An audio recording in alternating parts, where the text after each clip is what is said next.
Well, I think thank you for asking that. I think it's in its infancy, and the reason is, firstly, higher education in the region is fairly new, literally, as compared to developed countries and so on. So, no disrespect to this region.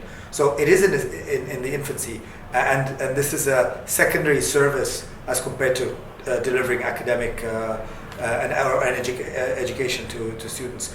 So we came in quite early, and we saw the gap. Places like UAE, Oman, Saudi. Every country has certain differences. If you take Saudi, it's predominantly a Saudi national base, and Oman a predominantly Omani national base. With Oman as a country, you've got the majority of students coming in from other districts or central areas of the country, moving into the capital, into Muscat, where the main universities are. So you've got the need for a housing for local students themselves. People didn't realize that. And where do these students live? In apartment buildings, in unsafe areas, and so on. So Saudi is very similar to Oman, where you have a lot of movement within Saudi Arabia as well, to Riyadh, to the capital, where you have some good universities, ranked top 5 in the Middle East, to the number 1 university in the Middle East, which is the Petroleum King Fahd University in the East. So people travel around. Dubai is an international city, so people are starting to come from all over the world. So it is in the infancy, and we found that gap, and I think it's seriously going to grow into thousands and thousands and thousands of beds.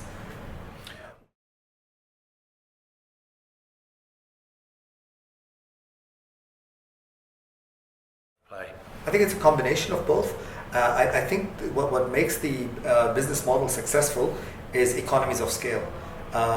In Europe, when you go to Paris, or you go to Amsterdam, or you go to some of the traditional European cities, it's very difficult to get sizable properties. It's just not possible to get, like when we talked about Myriad Dubai, that's home to 2,250 students. It's very difficult to get that kind of sheer size. And to make the projects economically viable and the returns efficient, you need that size. Because of the size, it's probably attracting institutional capital, and that's where and because of it's a nice, interesting circle. Institutional capital comes in, they get an excellent return. It's a win-win for all. The students get to afford affordable accommodation. The institutional capital that comes in gets a super return, and it's all driven by this sheer size and economies of scale and efficient operations.